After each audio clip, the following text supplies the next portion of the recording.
Ja, willkommen im Kunsthandel Stefan Andrewitsch, liebe Uhrenfreunde.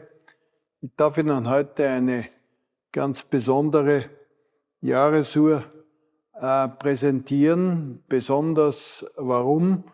Erstens einmal ist sie früher als die Marconi-Uhren gefertigt. Ich würde meinen um etwa 1820. Das ersehen wir an den schwarzen Leisten. Das Nussholz ist auch etwas früher verwendet worden und der Uhrmacher ist 1774 geboren. Also er hat diese Uhr in einem Alter von etwa 50 Jahren als erfahrener Wiener Meister gefertigt. Aber jetzt zur Uhr selbst, bevor ich ein bisschen auf den Uhrmacher eingehe. Sie verfügt über eine ganz feine, feuervergoldete Lünette, eine schöne, breite, randrierte Lünette, ganz fein gearbeitet. Besonders ist auch, dass sie über eine Datumsanzeige aus der Mitte verfügt. Das ist dieser Zeiger hier mit dem Pfeil. Nicht zuletzt der Jahresgang. Die Platinen sind nach hinten geschwungen oben. Oberteil wirkt noch ein bisschen barock. Das haben spätere Uhren der 30er und 40er Jahre nicht. Die Uhr verfügt über ein Kompensationspendel mit 5 Stäben, Messingstahl, Schneidenaufhängung, einem Kontragesperr. Sie wissen, was ein Kontragesperr ist. Das garantiert, dass die Uhr während dem Aufziehvorgang einmal im Jahr, das ist eine Jahresuhr, weiterläuft und somit die Ganggenauigkeit nicht beeinträchtigt wird. Das ist natürlich ein Sekundenpendel. Das heißt, dass sie in der Minute 30 volle Schwünge macht. Jede Sekunde einen Halbschwung, eine Amplitude und man kann sie natürlich sekundengenau einstellen.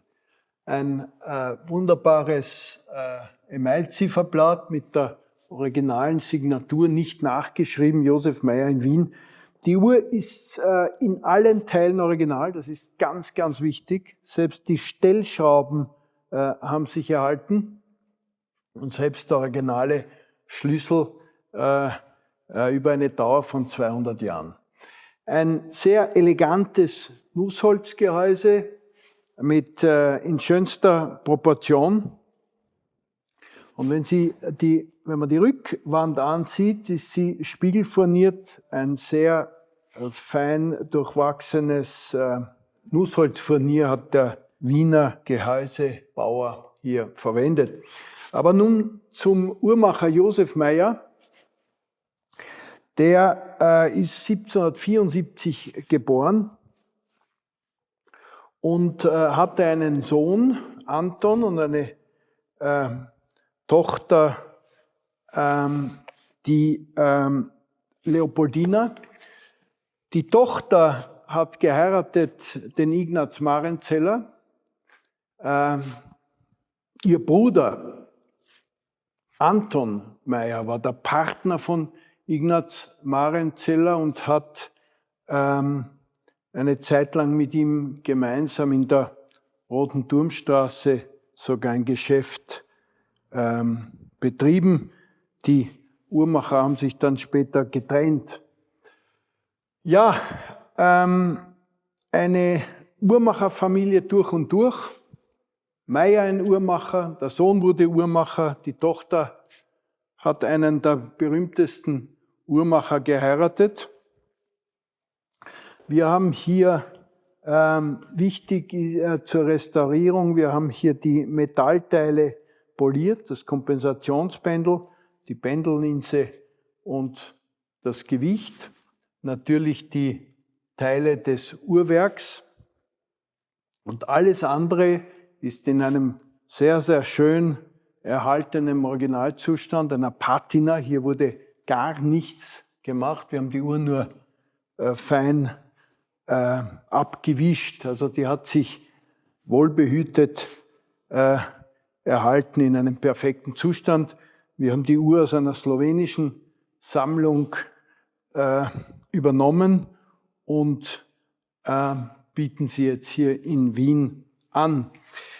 Wenn Sie Daten zu Uhrmachern mit Ihren Uhren vergleichen wollen, das ist der zweite Band unserer neu erschienenen Publikation mit über 14.500 Uhrmachern auf 600 Seiten, und auf Seite 348 finden sich alle Informationen zu den Meyers. Im ersten Band, dem Bildband unserer Publikation, findet sich eine Uhr, eine Laternenuhr mit Monatsgang vom selben Uhrmacher, und auch diese Uhr hat diese schwarzen ebonisierten Leisten, die auf eine frühe Uhr hindeuten. Diese Uhr läuft einen Monat und hat eine kleine Anzeige, eine Datumsanzeige. Das dürfte der Uhrmacher Meyer öfter gefertigt haben. Ja, wenn Sie uns in unserer Galerie besuchen wollen, in der Stallburggasse 2, 2 Gehminuten von der U-Bahn-Station Stephansplatz, freuen wir uns und zeigen Ihnen eine Auswahl unserer Uhren. Wir haben hier etwa 2 Dutzend Uhren in allen Ausführungen und Größen und freuen wir uns auf Ihren Besuch.